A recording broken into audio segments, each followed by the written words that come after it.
Okay, here we go. So welcome. Thank you for joining us. I know it's a bit late, but this time of year, our schedules revolve around Mincha Ma'ariv, which I think is a beautiful thing.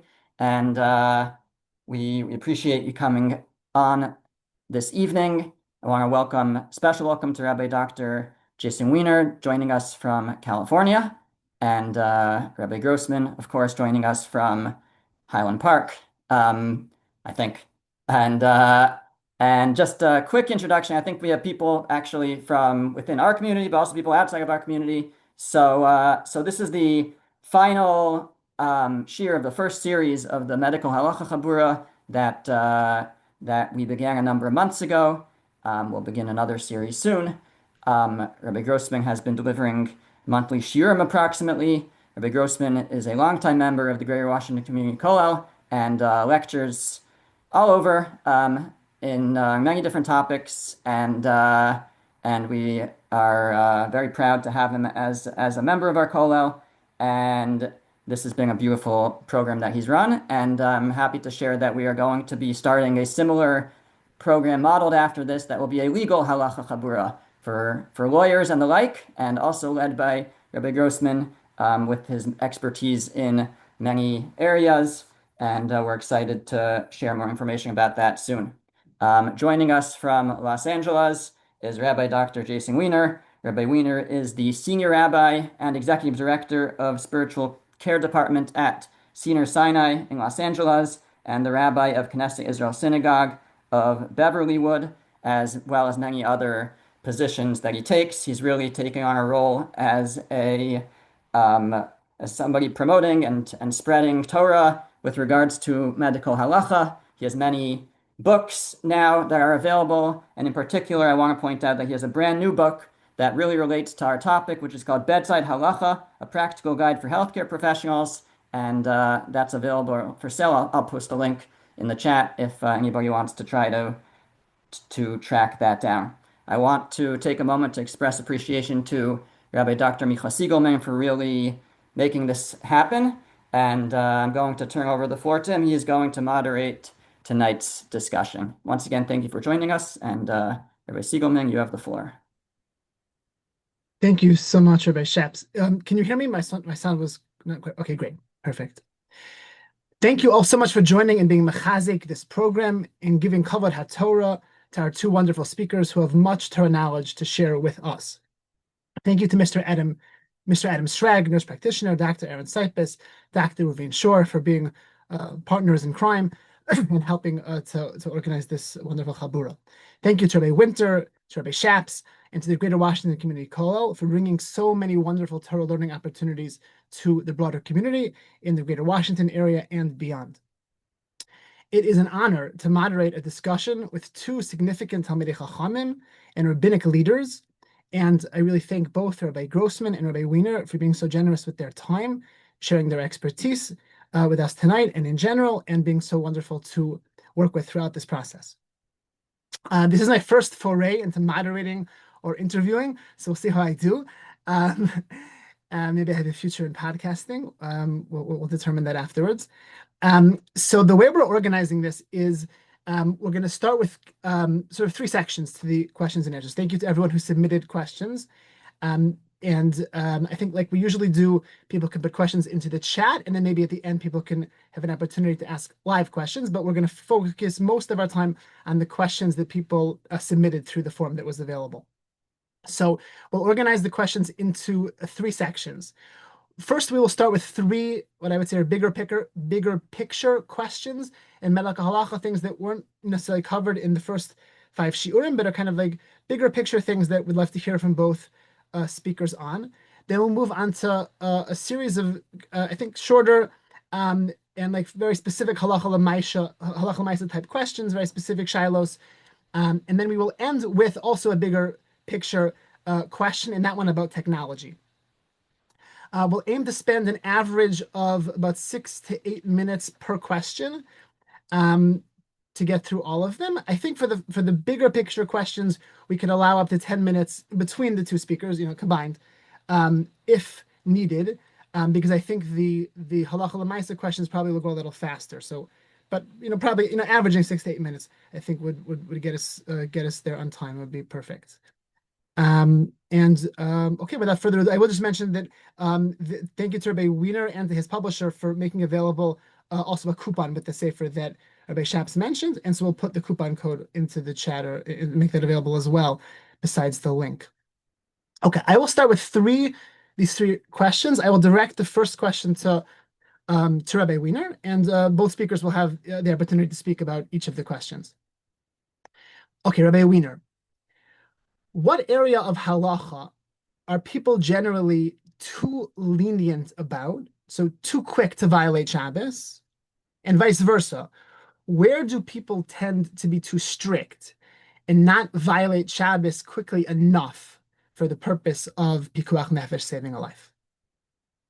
Okay, thank you. So, I mean, first of all, let me just have the opportunity to thank you for having me. It's an honor to be with you. The Greater Washington Community Kollel has a tremendous reputation, l'shem l'siferes. It's really a privilege to be with you, and Rabbi Grossman in particular, quite an honor. Rabbi Grossman is an incredible Talmid Chacham and posek, and obviously everything tonight.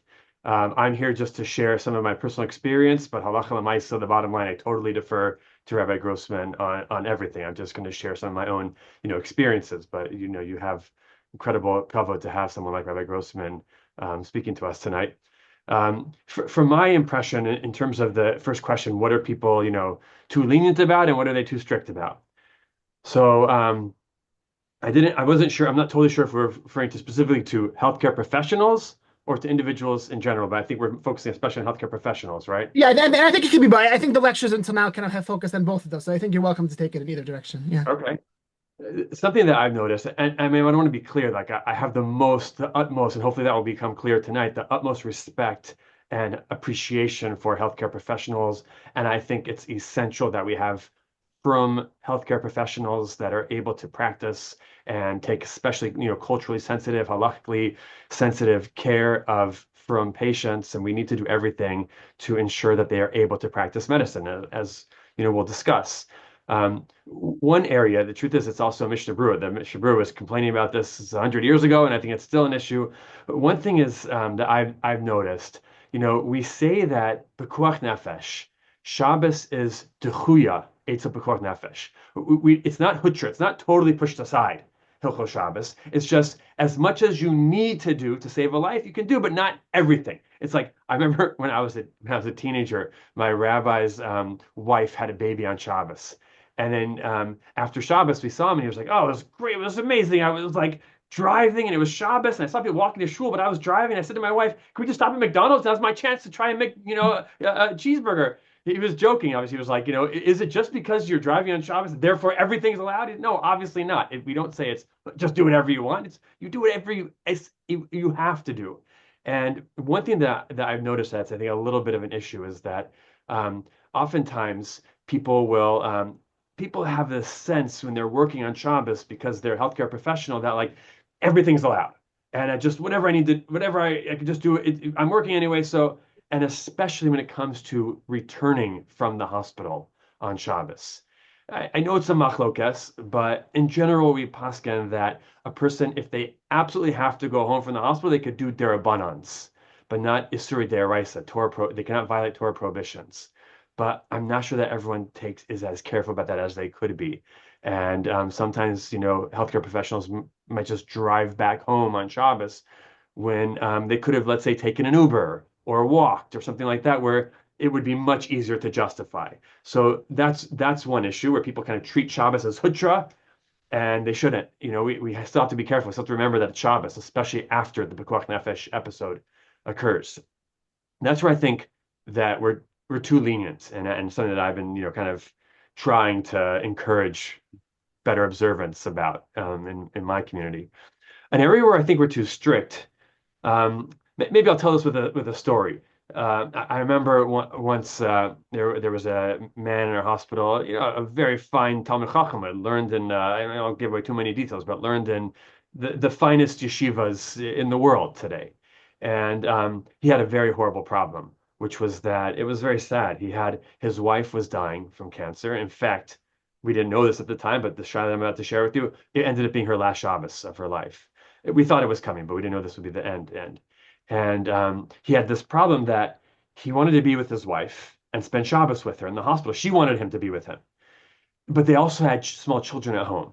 And he was trying through his wife's illness to maintain normality at home, have his children have some sense of normality while their mother was so sick. So he says to me, I don't know what to do. This is Friday afternoon. I don't know what to do. My kids need me at home. We don't have any family in the area. I want the Shabbos Suda. I want to have dinner with them tonight. I want to put them to bed. I want to take them to shul in the morning. And I also need to be here with my wife. And he lived about an hour and a half walk from the hospital. And it happened to be a summer that it was a very hot day. And it was a good hour and a half over a very big, I mean, it was a good distance. He said, it's not possible. How can I do both? So I said to him, you should Uber back and forth. Uber back and forth. Be there with your kids. Then come here to sleep and be in the room with your wife overnight. Be with her in the morning. Go home, take your kids to shul, have lunch with them, come back and you'll go back and forth. That's how you can. He said, "How's that? How's that allowed?" I said, it's tiruf hadas. It's for Yisuvei Daita, for the peace of mind of your wife, who is literally a cholash yesh basakana. She's in life-threatening illness, and your children who need their father, who need someone with them. It's Yisuvei Daita, and you can do it derabanan. So he looked at me and he said, "What is that? I don't know what you're saying." And this, mind you, this is a man went to yeshivas, learned in kola for a number of years after he was married. He was a learned man. He said, "What is that?" I explained to him the Mishnah and Shabbos about, a woman giving birth, the midwife is able to light a candle for her just to put her at ease. And he said, "How do I not know any of this?" I saw he was like skeptical. I said, "Let's call your Rav. Let's call your Rav." And I know that his Rav is the big posek and not known as the Makil. I said, let's call your Rav." He said, "Okay, let's call him." I called the Rav and he said, "Yeah, I agree. I agree with Rabbi Weiner. You could do that." So he hung up the phone and he says, "How do I not know about this? I learned them in yeshivas my whole life." And I remember thinking to myself, gosh, education is needed on this, on the value that halacha puts on mental anguish, on acute mental anguish, and doing what we need to do to calm people's mental anguish. That is also a form of pekuach nefesh, and that we can be, I mean, the Mishnah in Shabbos is about violating even Torah prohibitions. But at the very least, we know in halacha we can violate rabbinic prohibitions for someone who is sick and they are experiencing severe mental anguish, and that itself could cause hasten someone's death. That is a huge area of leniency that I think is very important. It can help people in very difficult situations. We don't just use it willy-nilly. We have to be careful about when we use that heter, but it's an important heter that I think people are not aware of, and there might be too strict when there actually are leniencies that could be extremely helpful to people in very trying circumstances. Wow, Rabbi, thank you so much for that story. That was really powerful. Thank you. Rabbi Grossman. Thank you. But before I address the question, I just want to reiterate some of the thank yous. I want to thank Rabbi Winter and Rabbi Shaps for giving me the home and the support and ability to learn and teach Torah all these years. Major thank you to my friend Micha Siegelman for all his efforts on this Chaburah. Without him, this would not exist. The organization, the planning, and everything. I very much appreciate the chance to engage in conversation with Rabbi Weiner tonight, and thank you all for coming. So I don't have that much to add to what Rabbi Weiner said. To rephrase something he said, I think a crucial point to understand in all of Hilchos Shabbos, and especially Pikuach Nefesh, questions of saving lives, is that there is a huge, huge divide between Malacha D'Oraisa, biblical prohibitions, and Malacha D'Rabbanan, rabbinic prohibitions. Malacha D'Oraisa, biblical prohibitions, are fairly strict. We are, of course, lenient to save lives, but it has to be a really solid justification. And even the example he gave of mental anguish, he carefully said that Ubers are typically rabbinic because there's a non-Jew driving. So when it comes to rabbinic prohibitions, that's probably generally true, that people are not aware of how quickly we can be lenient, particularly when it involves a non-Jew, even when it's not a question of life, and certainly when it's a question of pikuach nefesh. It is fairly easy to be lenient with involving a non-Jew, probably more so than people realize, and that's why this series wouldn't be very interesting if we were discussing D'Rabbanan. Most of the interesting, at least the theoretically interesting questions involve Malacha D'Oraisa, biblical prohibitions, in which case we are much stricter. Just another point, also, I think another aspect of what he said is that there are rabbis, Talmidei Chachamim are supposed to be experts in the halacha. medical professionals are supposed to be experts in questions involving medicine. The ideal process, most would agree, is that there has to be an interplay, an interchange between the two. The medical professionals have to present the realia to the Torah scholars, and the Torah scholars have to apply Torah to that. If either party tries to overstep and arrogate to himself the domain of the other, you have problems. If medical professionals think they know more about the halacha than they do, and they make decisions, they kind of assume their expertise translates to Torah expertise, that could be a problem. There are, of course, people who are experts in both. There are great people, Rabbi Professor Steinberg, Rabbi Professor Abraham. There are people who are noted experts in both, but most aren't. So that can be a problem, and vice versa as well. The problem exists in the reverse direction as well. If a rabbi tries to assume that because he knows Torah, he automatically knows the realia, there's also the grave danger for errors. So the ideal system has to be that they have to work in tandem to arrive at the correct conclusion, and they have to be careful not to overstep in either direction. Thank you so much. Okay, moving on to the second question. I think this one we can start with Rabbi Grossman. What considerations about Chil Shabbos and Pikuach Nefesh go into deciding whether a person is allowed to go to medical school and go through residency and fellowship in terms of whether they can work on Shabbos? Are there major differences between poskim? What are the differences? Are there differences? What are the differences between America or outside of Israel and Israel? So this is a very controversial and very sensitive topic. The major poskim who are on record are very unhappy with people just going to medical school, an ordinary residency, without taking proper precautions of Shabbos. In order to understand the issue, there's a lot of confusion in the discourse about this. In order to understand the issue, we have to conceptualize it as follows. There are two possible justifications for doing a residency, for going to school in a way that will involve Shabbos violations. There are two possible dispensations a person might have. One of them is becoming a doctor is a noble thing. Being a doctor is a noble profession. It certainly is. Therefore, the importance of getting medical training and getting certified and being able to practice is such an important thing that it allows me to not observe Shabbos in the course of my medical education and residency. That's one possible argument. The other argument is, what am I doing? I'm a resident. What am I doing? I'm treating patients, saving lives. I'm doing important things. That itself justifies violating Shabbos. The first argument, that getting a medical education is really important and therefore it can justify overriding Shabbos, is soundly rejected by almost everyone, anyone who goes on record, anyone who's discussed this, most notably Moshe Feinstein, who has quite vociferous language about this argument. He dismisses it as being completely wrong-headed. He says there's no such thing. Rav Schechter as well of Yeshiva University dismisses this out of hand as being completely wrong. The dispensation of Pikuach Nefesh is, once you are a medical professional, you can heal patients. It does not justify going to school or training to become a doctor, become a medical professional, and therefore almost everyone that I've seen on record rejects this idea that the noble goal of becoming a doctor justifies violating Shabbos. What's more of an issue, what's more of a legitimate issue is much of what a resident does, much of what he does in school and much of what a resident does while training is treating patients, and the Chil Shabbos involves treating patients, and that itself might be justified. Nobody really disagrees that to the extent that what he does is actually justified, the treatments he's providing are actually justifiable as Pikuach Nefesh, or if he's doing rabbinic prohibitions, you don't need Pikuach Nefesh necessarily. Insofar as what he's doing is justifiable according to Halacha, that's obviously okay. The question is, in practice, the resident doesn't easily get to decide what he's going to do and do everything in accordance with Shulchan Aruch, and there's going to be a lot of friction. So the question is what to do about that.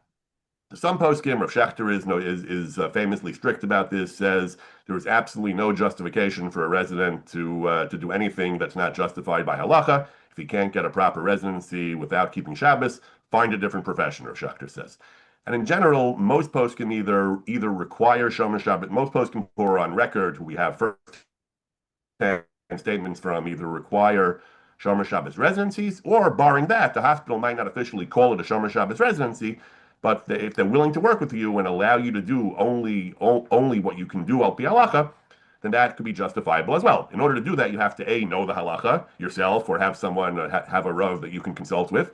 And B, you have to have the strength of character and the discipline to tell the program, this is what I'm doing, this is what I'm not doing it, and come what may, this is what I can do, this is what I can't do. If a person can do that, then many poskim allow it, even if it's not an official Shomer Shabbos residency. However, from what I have seen, there are some rumors of other poskim, but from what I've seen in formal first-hand rabbinic literature, there is nobody who has a general dispensation for medical training to just do whatever you want, whatever's necessary to get a medical education. So in practice, you have to in practice, the first argument that it's necessary for me to become a doctor, post can generally reject. So what you're left with is you have to make sure, in consultation with rabbinic authority, that whatever you're actually going to do is justified under the laws of Chil Shabbos, which again is going to require a detailed understanding. What's d'oraisa, what's d'rabbanan, what's a chol sheyesh b'sakana, what's not a chol sheyesh b'sakana, what's necessary or helpful for the chol, what's just hospital protocol, what's superfluous. But if you can resolve all those questions, then it will be possible to do your medical training. Thank you so much, Rabbi Grossman. Rabbi Weiner. Yeah, I mean, obviously, I agree, and that is the standard that we really try to work towards to help people find Shomer Shabbos residency so that they can practice medicine. I will share that it's interesting that Professor Steinberg, who was mentioned already, has interesting psak in his Sefer HaRefuah Halacha, where he says that what if someone has to choose between, let's say, like an official Shomer Shabbos residency, but at a hospital that does not have as good of a reputation, or it doesn't have the specific program that they're looking for, but it's a Shomer Shabbos residency, versus another hospital that has, the best reputation, or it's the best training possible, and it's not an official Shomer Shabbos residency, but they could keep Shabbos there. It's just more difficult, but they could do it. So he actually says there that as long as they will still keep Shabbos, it may be more difficult, but they're able to, and they know going in, that they should actually take the more prestigious residency. Of course, he qualifies it then, but if they just can't keep Shabbos, then they can't guarantee that, then of course, no, then take the less prestigious hospital that offers them Shmir Shabbos, and obviously that is the ideal. But the biggest challenge we have is these like really b'diavad questions that come up, where people agree and they want to do a Shomer Shabbos residency, but they have very challenging, family circumstances that get them stuck in a hospital where, they thought they were getting into it. They thought they would try to keep Shabbos, and then turns out more difficult than they thought. So this is something that comes up frequently, unfortunately, where people are into a situation where it's not necessarily the ideal that they wanted. And that's where, it's really essential, just to echo something Rabbi Grossman said, just so essential to know the halacha, to learn, to have a rebbe, to have someone they can talk to, and figure out how to navigate. And oftentimes they can find a way to navigate things. Sometimes it even requires, paying someone to cover a shift for you, or whatever you can do to find ways out of it. But my point is, the more knowledge one has, the more they might be able to navigate things if they do get stuck in a situation that they didn't intend to get stuck in.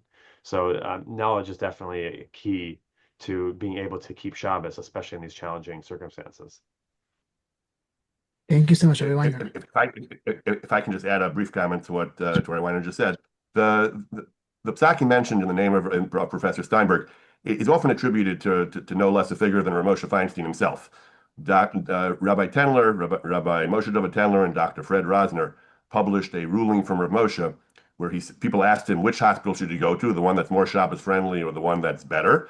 The answer was a physician must seek association with the most reputable and prestigious hospital possible to ensure excellent training and continuing education.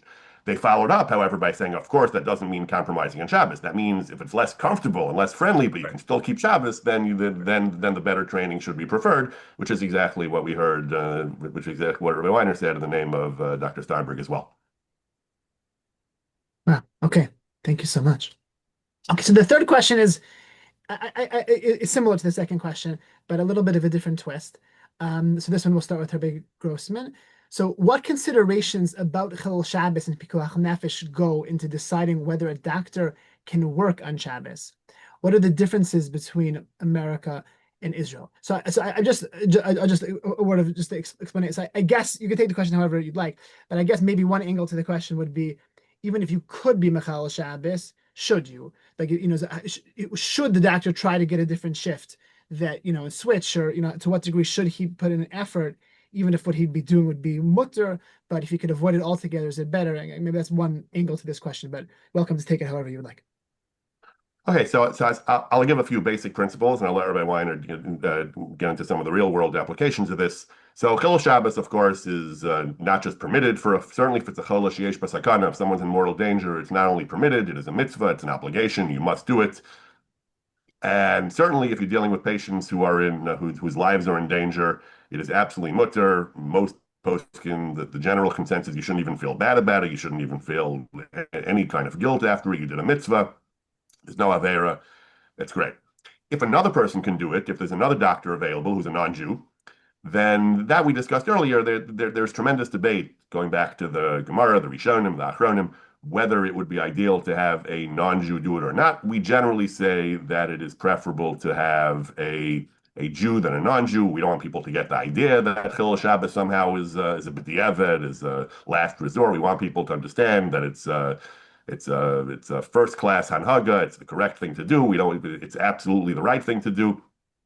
Nevertheless, many poskim do say that when we're dealing with things that it isn't time is of the essence, it's not essential to the treatment, writing things down maybe, recording, different types of secondary things. It is better if you can have non-Jewish faculty, non-Jewish personnel, insofar as it won't cause any delays. There's no possibility of it in any way interfering with proper treatment. There are those who say that you should have a non-Jew where possible. Regarding taking the whole shift in general, there is guidance often offered that a person should avoid being on duty if there'll be a equally competent non-Jew who can be on duty. There's a general rule that we try not to put ourselves in situations where we're going to have to be Mechal Shabbos, even though it's justified.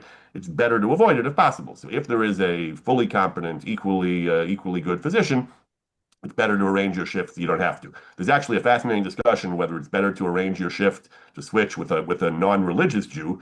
And that, Rosh Zalman Auerbach and others said, actually not. It's better that the religious Jew should do it and not the non-religious Jew, because the religious Jew knows it's a great mitzvah and understands that even though he keeps Shabbos, this is not a contradiction to keeping Shabbos. This is the right thing to do in this context. So when he's Mechal Shabbos to treat a patient, he's doing everything right. When the non-Jew does, he doesn't keep Shabbos anyway. So for him, even though here he might be justified, he's not doing it within a halachic framework with the right intentions. That actually might be worse. So switching with a non-religious Jew is, according to many poskim, is not a good idea. Some allow it, or Usher Weiss, I think, allows it, but others say you really shouldn't.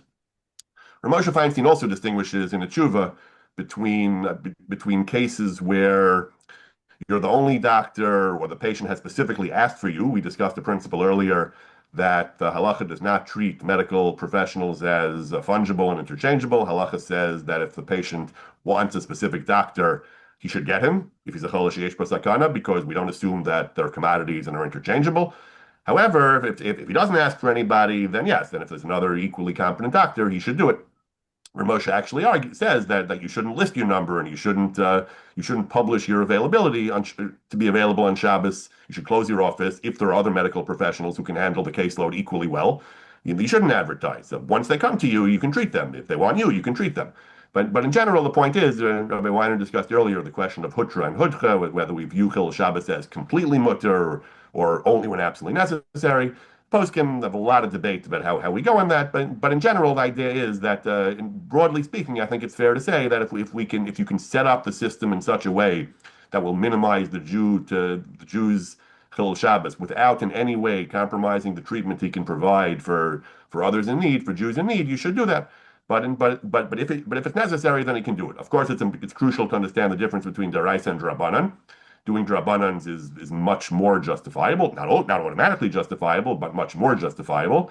And in general, a chol sheyesh b'sakana is a lot more lenient than a chol she'ein b'sakana. If you're treating patients who are not in any danger, that becomes much harder to justify. Certainly you can't justify malacha daraisa, and it's not even always so simple to justify malacha drabanan. Those are complicated questions, which we're not going to get into. Thank you so much, Rabbi Weiner. Beautiful. I mean, that's exactly what I was going to say, and I think it's very well said. I don't have anything to add to that. Okay, let's see if these could get time back on the next question. Okay, thank you so much. Okay, so we're going to go to the somewhat more specific and detailed questions. I could start with Rabbi Weiner for maybe the first two of them. So it's been argued that discharging a patient from a hospital is considered pikuach nefesh because of the dangers associated with being admitted in a hospital. So there's indwelling IV, infection risk, nosocomial infection risk, anxiety. So have there been any recent discussions of this topic? Yeah, there's a lot of discussion on this topic. I mean, personally, in our hospital, a hospital I work for is a Jewish hospital, and we have a policy that we don't discharge patients on Shabbos. We let them stay, and obviously that's better. I mean, we definitely try not to have people go home on Shabbos. The bigger challenges are either, let's say, like a 3-day Yom Tov. It's hard to keep someone for 3 days, and especially if they don't want to, they understand they want to be with their family and they get discharged on the first day, or the emergency room. They're not even really admitted to the hospital. They come into the emergency room, let's say before Shabbos or Friday night, and then they're checked out and then they're discharged. That's much more difficult to keep someone, especially when we talk about hospital-acquired infections and concerns. The emergency room is people often don't have private space there, and it is a much more disease-ridden area. There have been a lot of writings on this topic lately, and there are those, like I said, we try not to discharge people on Shabbos. We'd rather stay, especially if it's already during the day or the afternoons. Maybe a little different if it's like Friday night and you have considerations of Oneg Shabbos if you can get home for the Suda. But the arguments that have been put forward, there's been a number of tshuvas written and also articles. There's an article, I actually have it here somewhere. Oh, here. In one of the most recent editions of Asya, there was an interesting article by doctors Frankel and Terrigan in a recent article in Tchumin, Rav Vaknin. He's the Rav of the hospital in Tel Aviv. Why am I blanking now? The big hospital, Tel HaShomer. He's the Rav there. He wrote an article. He actually wrote an article where he took so seriously the concerns about hygiene in the hospital and the possibility of infections that he actually not only justifies discharge on Shabbos, he says that you could even have room custodians working on Shabbos, because he thinks it's such a crucial, possibly if there's no one else who could do the work, especially talking about in Israel where you need to have, you're more likely to have someone who's Jewish. But anyways, the arguments that they put forward have to do with, first of all, the possibility of pikuach nefesh derabim, taking pressure off the staff. When you have a lot of patients kind of just hoteling in the hospital, and there's other patients that need those rooms, and you're trying to free up space, that maybe there's a benefit of leaving the hospital when it could help other people. Obviously, there's the concerns of infections in the hospital, and maybe it's not an ideal place to stay. Some of these articles and postgame bring up the issue of like a hospital can be like a depressing place, or it's hard to sleep there or relax or eat properly, and there could be some kinds of delirium that are caused by the hospital. So they say you probably can't justify violating Torah prohibitions to discharge a patient or for the patient to get home on Shabbos.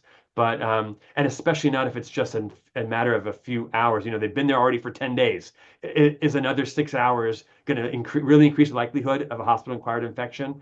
Most likely not. But sometimes you can justify. One thing we have for what we do for our patients in the emergency room when they are discharged and they really have nowhere to go is we have taxi vouchers that are prepaid, and it has instructions for the nurse to call the taxi. So they call for the patient. They don't exchange any money, and they drive them home. Sometimes if it's Yontif, it's easier to justify, especially on Yom Tov Sheni. But so there are discussions, and a lot of these who are writing these articles are pretty lenient. Personally, I tend to be a little bit stricter about this when people ask me in my hospital, just because I feel like if we can keep them in the hospital on Shabbos and provide what they need, that's really ideal. But I also get it when people, want to be home with their family and they've been in the hospital and they're sick, and especially, sometimes this comes up on Pesach, or times they want to be home for the Seder, and that you get that why they'd rather be at home for the Seder than in the hospital. Like, so sometimes I can understand, the desire, and if we can find a way to get them home, ideally only through derabbanans. So you have that's really the post game. I actually have a whole section in my book on this where I try to summarize all these post game, and you see that there is a natia lakula. They tend to be somewhat lenient about this in a case of need for derabbanans. Thank you so much, Rabbi Weiner. Rabbi Grossman. I'll just mention one brief thing that I saw. Rabbi Weiner knows a lot more about this than I do, and I'm going to have to get some of his sources afterward. But I'll just mention one very interesting treatment to this topic that I saw. Rabbi Yosef Sprung, a leading young medical expert and a medical halacha expert in Eretz Yisrael, discusses a leading disciple of Rav Asher Weiss, discusses a strong machlokas about this, a strong disagreement about this about 8 years ago between Dr. Zev Freimer and Rav Yitzhak Zilberstein. I mentioned before about rabbis and doctors. Here we have a machlokas between a learned doctor and a leading posek familiar with medical halacha. Dr. Freimer published an article arguing that he argued in Asia again, he argued that it is permitted to discharge patients from ERs on Shabbos, even if it involves writing, even Chil Shabbos Daraisa, not just Drabanan. He even allowed the writing when necessary. His main argument seems to be that he's concerned with you have to discharge them because you need room, you need space in the ER. And he justified writing, and he made a very interesting argument, a very interesting kind of systems-based argument that we treat individual cases of pikuach nefesh very differently than cases involving the entire system, the public, and the whole community. Individuals, you can cut corners, you can skip writing, you can just use your judgment. Hospitals, you can't take chances, you can't cut corners. Paperwork is crucial to keep things running effectively and safely in the long run. And you have to do whatever the hospital's protocols establish as necessary, and you discharge if you need room. If there's plenty of room, you don't need to discharge him. But if you need room, you can discharge him and write and do whatever you have to do. Yitzhak Zilberstein strongly disagreed. He said that you can't just make up these kind of speculative pikuach nefesh cases. We don't see this fellow is not sick, he's healthy. They're not really discussing hospital-borne infections. The primary issue here was just making space in the ER and writing and so on for general protocols. Rav Zilberstein said you cannot he didn't get into the anxiety and all those other issues apparently, but he just said you can't make up such a kind of wild-eyed pikuach nefesh and just claim everything's pikuach nefesh because that's the system. He said there's no such thing. Rabbi Sprung reports that Rav Weiss has told him over the years he does not agree with Rav Zilberstein. Rav Weiss, who's a kind of very modern and sophisticated thinker, and in some ways, in many ways, says that he does think that we should take the broader view and not look at this kind of narrow technical view. He says, as Rabbi Sprung puts it, it's extremely important to follow hospital protocols. They were established with the sole consideration of ensuring effective and quality treatment. Any deviation from protocol causes danger to the entire system, certainly in an ER, and therefore we do exactly what the protocols say, and we don't say point to a pikuach nefesh situation, a concrete one right here. Okay. Thank you both. Thank you, Rabbi Grossman. Thank you. Those are fantastic answers to that question. Wow. Okay, so question number 5. We're starting again with Rabbi Weiner. Can you plug equipment back in? It means that the machine is ready for use for the next patient on Shabbos the next time it's needed. So how does that come up? Is that allowed to, equipment was used to plug it back in for a next possible patient? Right. So obviously, first of all, Chacham Einav Barosha, we first really encourage, we have to make sure that everything's charged fully before Shabbos, right? Before these Shabbos come up, we have to make sure to charge things before Shabbos and not have to recharge them just because we forgot to charge it ahead of time. So when you have electronic devices but then they're used on Shabbos, and then you need to recharge it because there's another patient that might come, and this is for the sake of, potentially a pikuach nefesh. So what I first wrote in my book was that you could charge it because it's a derabanan. You could charge it using a shinui. Make sure when you plug it in to use a shinui. It's a derabanan and it's l'tzorech cholim, and so that's what you could do. When I discussed it then with Rav Asher Weiss, he suggested he agreed, but he suggested another eitzah.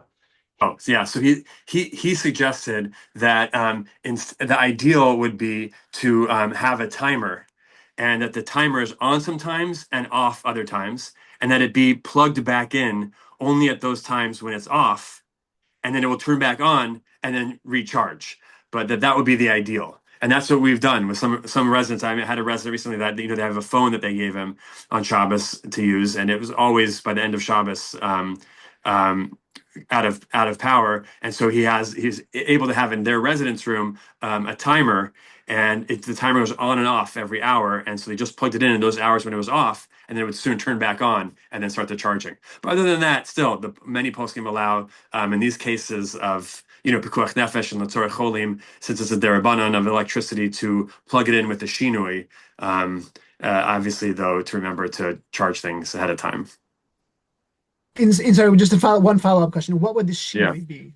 What would To make plug you it change back in an awkward manner, to do that plugging in some kind of strange way that's clearly different from the norm. Okay, thank you so much. And Rabbi Grossman. So I'll just take this touch on this from a different perspective, from more of the theoretical perspective. It's really an interesting question. It's really an interesting fundamental question. Assuming you have no patient who needs it right now, you just want to keep it charged because maybe in an hour someone else will come in and you'll need it then. Does that actually justify Chil Shabbos of any sort? That actually is a fascinating question. We do find a couple of important rulings by major poskim that do justify that type of thing as well. For example, Moshe Feinstein, in a famous response, I'm talking about Hatzalah people returning after a call. Moshe has some much broader dispensations, but one of the points he mentions in passing is if they have to return because they might have another call, or if they have to return because they have an oxygen tank and they don't have enough spare tanks at the back home, then they have to bring the tank back, then of course they can do it because you might need the tank later in the day. Similarly, Rav Shlomo Zalman Auerbach talks about cases where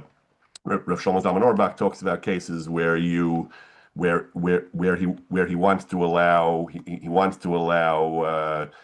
there's no immediate danger right now, but he talks about, let's say, a first aid station, Takana Le'ezara Rishona.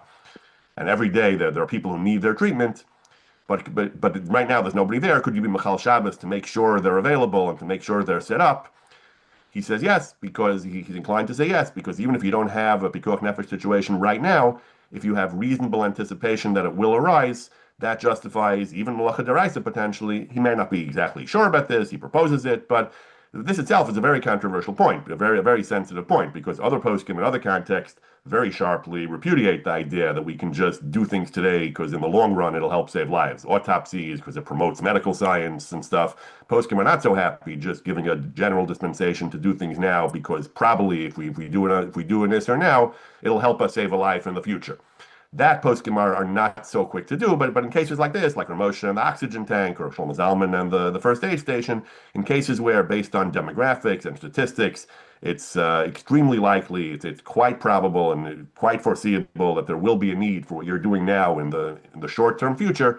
Poskim are willing to allow it, and therefore you could charge, even if necessary, maybe even with a deraisa, if you have a strong likelihood that it will help save a life later on Shabbos. Thank you so much.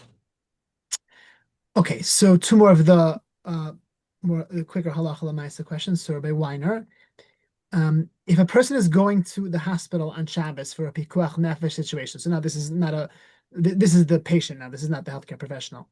Can they bring their wallet and their phone with them? And you should remind me, is this for the doctor or the patient? No, this is a patient. So a patient or the patient's family member is taking them to the hospital. They're driving or they're taking an Uber. Do they have to go with nothing, or can they bring food? Can they bring a wallet? Can they bring a phone, so that they're able to fend for themselves, take care of their needs there? Or do they have to just, hope it'll all work out and take nothing with them? Right. So, I mean, it happened to me not too long ago that I had it for a child, and I didn't bring it. I didn't feel like it was absolutely essential, and I'd rather not carry muksa. I was able to walk to the hospital, and I just didn't bring it. But I do recognize that sometimes people feel that they really need to be able to communicate, especially there might be difficult questions that arise or, things that come up. And so, if it's absolutely necessary, I could imagine someone bringing a muksa item like a phone.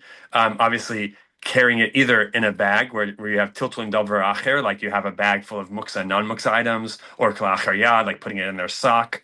Uh, so you could imagine sometimes people, there could be a heter to bring something if they really feel that there's some reason why it's absolutely necessary.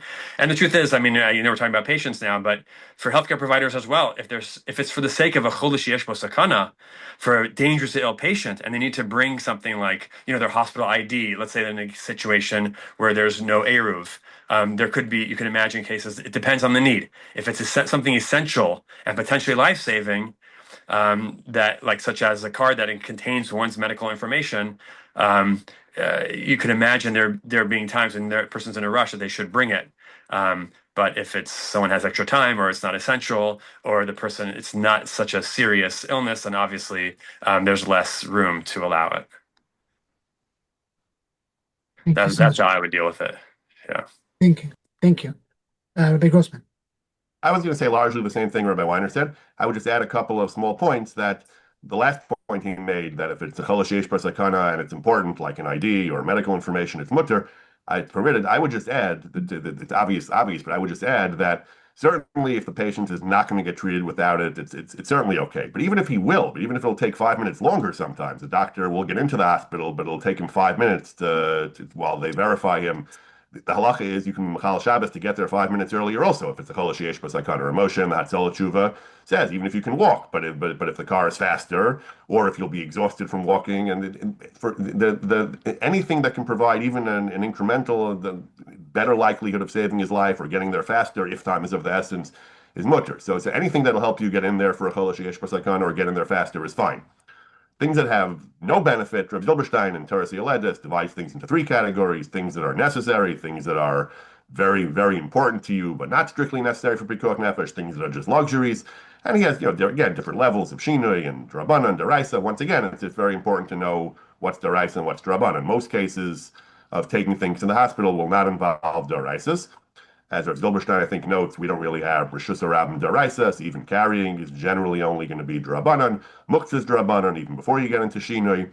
Some cases, Tchum potentially could be Deraisa, but that's not going to be the usual case.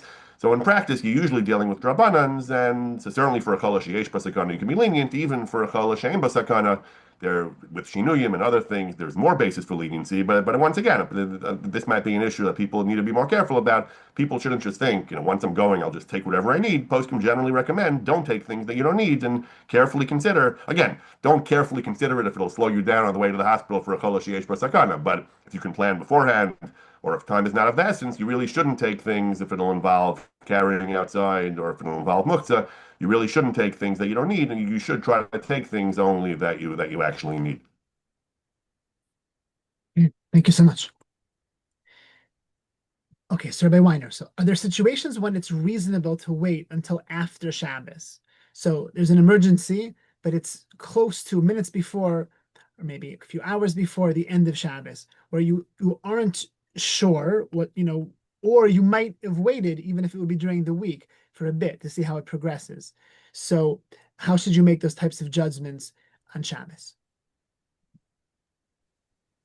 Yeah, so this question is Mishnah Berurah. The Mishnah Berurah deals with this. I mean, obviously, we have to be logical, and on the one hand, we try to do everything right away to help someone who needs help. But if it's a matter of just waiting a few minutes, obviously, if possible, we can wait a few minutes. But the Mishnah Berurah, I mean, I saw you and asked this question, and this is an open Mishnah Berurah in Shin Chav Ches Mem Vav. He says there. He says v'dav kishetzarich la rofim b'Shabbos atzmo hakishein tzarich la b'Shabbos yamtim ad motzei Shabbos. If you need something on Shabbos, you should do it. You should be machal Shabbos on Shabbos. But if you can wait, obviously, then wait. Aval kisheyesh sakana asur lahamtim. But if there is danger in waiting, it's usher to wait. So yeah, we say that if you can wait, there's obviously benefit, but we don't just we do take Pekuach Nefesh very seriously. I saw in the Mishnah Achrona on that Mishnah Berurah, he quotes the Shemir Shabbos, and he says there, he adds to it, he says, I'll read you the line, he says, V'choze mutter Gam im al yedei asiya b'Shabbos magdimi meser refuah b'Motzei Shabbos. Even if you would do the refuah on Shabbos right before Motzei Shabbos, but it's still mutter. Im hadsarhu kazesha mutter b'refuah b'Shabbos. If a person's suffering so much and they're suffering enough that we would say pursue medical interventions right now. They might say, oh, but wait a second, I could just wait an hour and then Shabbos is over, but I'm suffering. Should I wait that hour? So he's saying if you're suffering enough that you would normally go to that doctor right away during the week, you should go now on Shabbos, even though it's almost mostly Shabbos. So even though my natia, when I saw that you're going to ask this question, was, oh, so if I ideally wait, but I see this, the Mishabura and the Achronim they're really, machmer b'koach nefesh. And they say, you know what, if you're really suffering, pursue the medical interventions now. Don't wait. Thank you. So that's a cholish yesh b'sakana. That's not just someone who's suffering, but it's suffering in the context of sakana, where it's not life-threatening to wait, but it's suffering, and it would be life-threatening to wait for too long. That would be just to clarify. Exactly. Yeah. Okay. Great. Thank you so much, Rabbi Weiner. Rabbi Grossman. As Rabbi Weiner said, this one's an explicit Shulchan Aruch. It goes back to Rishonim that despite all the urgency of Pikuach Nefesh, we do wait if we can. The Nishmas Avram brings from his Rabbi Abraham, brings from his Rebbe, Rabbi Nur, the author of the Shmir Shabbos Kilchasa, even surgery. If the surgery is not, the surgery can wait 48 hours, 72 hours, and you wait. If it's not necessary to do it immediately, then you should wait till Motzei Shabbos. Again, putting aside the Rabbi Weiner's points about pain and suffering, but in general, if you have the option of scheduling, if you have discretion about scheduling, you really should. It can be the absolute sakana, but if it can wait till Sunday, then you should. However, he says that Shlomo Zalman Auerbach also said, he brings that we have to distinguish between, Shlomo Zalman has a kind of a subjective standard of Pikuach Nefesh. We look at how urgently people would treat this during on a non-Shabbos day. If they would think time is of the essence, they would immediately rush and do it post haste. Then you can do it on Shabbos. And if people would wait, then even if it's absolute sakana, he gives the example of cancer. He says cancer surgery, you have to do it. It's certainly sakana, but it doesn't always have to be done first thing right away. So if you have that kind of discretion, if it can wait a few days, then you would do it after Shabbos. He then tells a very amusing interchange he had with Rosh Shlomo Zalman. He was talking about an episiotomy. I'm not sure how to pronounce that, but he's talking about the surgery done on a woman who gives birth. Sometimes they cut part of the area of the birth canal to help the baby get it easier. It's not done as much as it used to be. Then they have to sew it up to prevent bleeding, but also to prevent infection. The question was, should you do that, the suturing, should you do that immediately on Shabbos, or should you wait till after Shabbos? So Rosh Shlomo Zalman asked him, why do you have to suture it? So he said, because infection, the chaydakim, the germs can get in there, and it's dangerous if she gets infected there. So Rosh Shlomo Zalman asked him, do you have a small luach that has the times of Shabbos coming in and going out? So I said, yeah. So he says, but do the bugs have a luach? Do the bugs have a calendar where they know exactly not to come in and infect the woman until after Shabbos? He leaves it at that. I think what Rosh Shlomo Zalman meant to say was, don't take chances. I mean, yes, if all goes well, you can wait, but the germs may not be operating on your calendar, so you need to do it. So again, the bottom line is, it's largely a fact-based question here. If it can really wait without any medical concern till after Shabbos, then you should. But if there's a chance that it won't, if the bugs don't know what time Shabbos is over and they're not going to wait for you, then certainly you would do it right away. Thank you so much. Okay, so this is the last question of the prepared questions, and it's about technology. It's a little bit of a broad question, and we will start with Rabbi Weiner. What is the state of technologies being developed to try to accommodate medical care being provided in accordance with Hilchos Shabbos by, for example, Machon Tzomet, but there might be other organizations that are involved in this type of work as well. So what is the current state of those technologies? What technologies are most and least useful? Which ones are most and least halachically problematic? And what is the biggest unmet need that technology could solve? And we will assign you patent rights if anyone on this call goes and develops it. We'll give you 10% stake. Okay, great questions. There's a lot. I mean, there's so much to talk about. I'll just try to be brief and mention a couple. One, this is a small one, but one of my favorite right now is we have these little, Shabbos candles that we give patients in the hospital. This comes up a lot for patients or clinicians. So there was this new item that came out of this center, this Chicago center, and I just bought hundreds of them. There are these little candles, these little like tea light candles. They're electric, but what they did was they used to all be LED lights. This place made incandescent. They're actually incandescent. If you could see, look closely, little teeny incandescent tea light bulbs, so that you can actually make a bracha on these. So and there's little tea lights. So it's a tiny little thing, and you just flip the switch, but it's an incandescent bulb in there. So that's what we use now in our hospital. I saw in Tel HaShomer and some places in Israel, they tried to make these contraptions, but they were really bulky and also expensive, and they broke a lot. And they also had batteries that they often ran out. But these last for a long time. I mean, you don't really need them to last for so long. But anyways, that was one cool thing. These new Shabbos candles for the hospital that are safe for the hospital, but also halachically viable for making a bracha. Another thing that's coming up, it's new in our hospital. It's rapidly expanding. And I think if you don't have it yet in your hospitals, you will. And that is ambient AI documentation. Ambient AI is now systems where they have, the AI listening, just listening in the background as the doctor meets with the patient.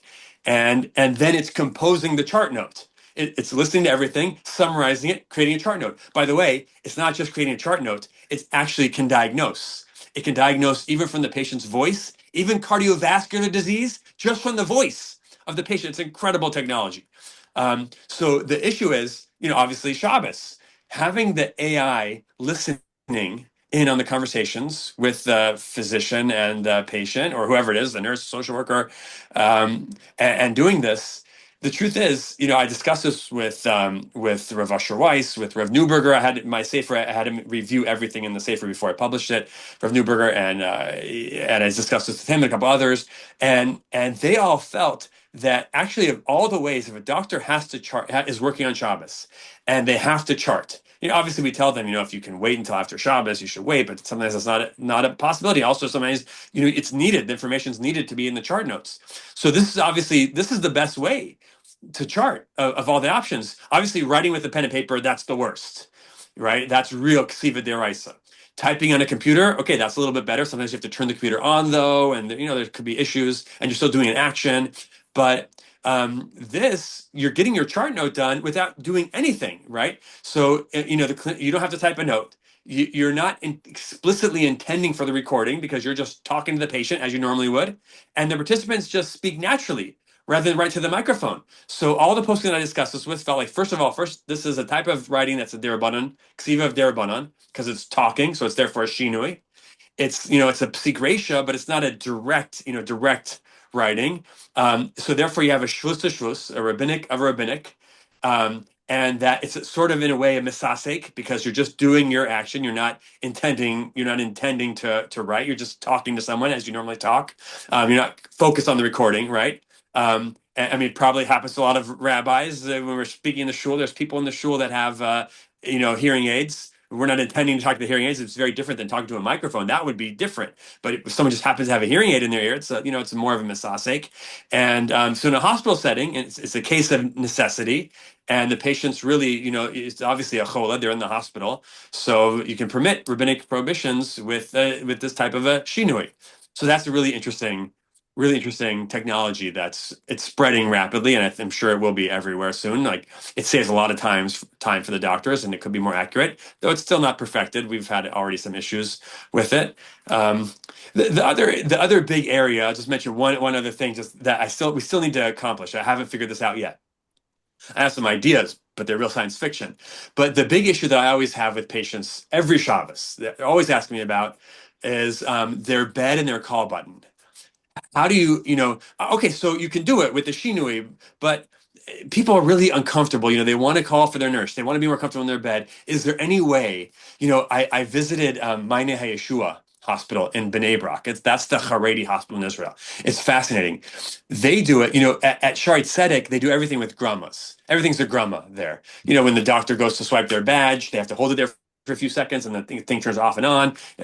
Same thing with the call button and the bed. It's just you hold it down for a second, and then it eventually turns on because it's through grommas. That's the way they do things. At Meine Yeshua, they don't want to do grommas. They prefer not. So their call buttons there, the way they do it on Shabbos, it's incredible. They have a bell at the nursing station that's on, it's ringing for the entire Shabbos. It's always ringing. However, it's covered by a huge steel bowl, such that you can't hear it ringing. And when the patient needs their nurse, they push the button, and it's a hydraulic. It's all air. There's no electronics. And it hydraulically goes to the nursing station and lifts for a second, lifts that bell, lifts, and it uncovers, uncovers it. They hear it for a second and it goes back down. So that they accomplish calling the nurse without doing any malacha. There's no electricity. It's really amazing. I'll just share very briefly one quick anecdote. Just I think it just reminded me as I was saying this, and I'll close. When my book that we published, it's really the second edition. The first edition was for patients. This edition is for doctors and healthcare professionals. When I published it for patients, and I was worried about this issue of how do you call for the nurse on Shabbos, people weren't comfortable using a shinui or whatever they wanted, especially they didn't feel like they were cholesh yesh bosakana, whatever, or even she'ein bosakana. Sometimes they felt like they were okay. So I put in there, ask your nurse before Shabbos just to check in on you every few minutes and check on you your whole Shabbos, and then you'll just talk to them. So anyways, that edition of my book, I had Rabbi Bess, Shlita, who's our posek in Los Angeles. I had him, review the book before I publish it. And he said to me, you cannot, what's wrong with you? You can't, you're going to really ask the nurse if they have an Orthodox patient that they have to check in every 15 minutes the whole Shabbos? That's ridiculous. That's not reasonable. They're going to pray to not have Orthodox patients, because how can you expect them to check in constantly? We're not talking about ICU, right? How can they have to bend over backwards for the Orthodox patients? They're gonna not want to take care of us. He said you have to just convince people that it's allowed. It's allowed to use the call button with the shinui. But I don't know. My dream technology is how can we call the nurse? The way we'll do it, eventually there's going to be computer brain interfaces, and you'll just have to think, and it will call your nurse through thinking. But I haven't invented that yet. But if I could, yes, I will need the patent on that. And so I will reserve the rights to that patent, God willing, one day. Thank you, Rabbi Weiner. Those are great answers. Rabbi Grossman. So I certainly cannot tap that masterpiece of an answer, but just a couple of small points. So first of all, regarding the tea lights and the incandescent, it's deeply ironic that the question, I think, involved new technology. That's actually a question of using retrograde technology. Incandescent is 19th century technology, which is basically phased out. And actually, it's good in many ways that we don't use incandescent, because when it comes to turning on lights on Shabbos and things like that, it's a lot more lenient when it's not incandescent, because that's not Aish, and it's much more lenient. In this particular case, though, tea lights for Adlakas Neiros, then yes, it certainly is advantageous to have incandescent ones. I know this personally. My wife recently spent several months of Shabbosos in the hospital caring for her father, and she was going through hell and high water to find incandescent lights to light. Every flashlight she ordered from Amazon wound up being LEDs. She looked high and low to try to find. Had I known her by Weiner, I could have gotten him to fix me up with some of these Chicago-based incandescent lights. I'll just mention one other technology. I don't actually know. Rabbi Weiner maybe can add to it. I don't actually know the current state of this, but one modern technology which potentially is going to be very useful in terms of the needs for Cholim on Shabbos is electric vehicles. Driving an internal combustion engine is a malacha daraisa. Ambulance, car, whatever it is a malacha daraisa. The poskim generally agree that operating a combustion-based engine involves havara, involves lighting fire on Shabbos.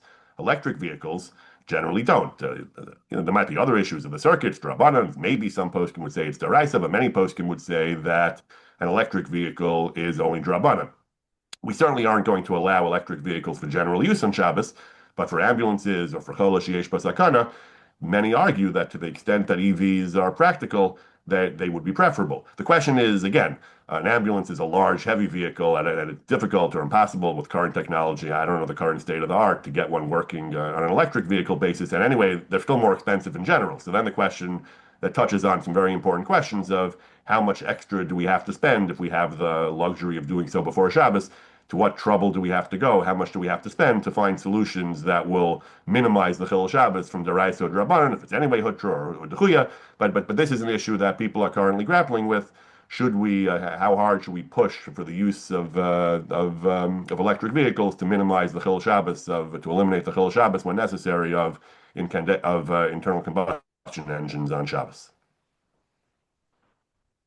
Thank you so much. Thank you so much to our speakers. Those were amazing answers, much better than I could even imagine. I was expecting amazing answers, but they were even beyond my expectations. So thank you so much, Rabbi Weiner and Rabbi Grossman, for just enlightening us. And it is late. I don't know if we want to go to in-person Q&A, but I'll turn it back to Rabbi Shaps to close us out. But just thank you so much for joining us. They're wonderful speakers, and for just a wonderful evening. Okay. Yeah, just to reiterate, thank you very much. Thank you everyone for joining us. I think we'll hold it here. And that was so fascinating and such amazing answers from both Rabbi Grossman and Rabbi Weiner. Thank you very much for taking the time. And we'll be sharing more information about the next series soon, Bezras Hashem.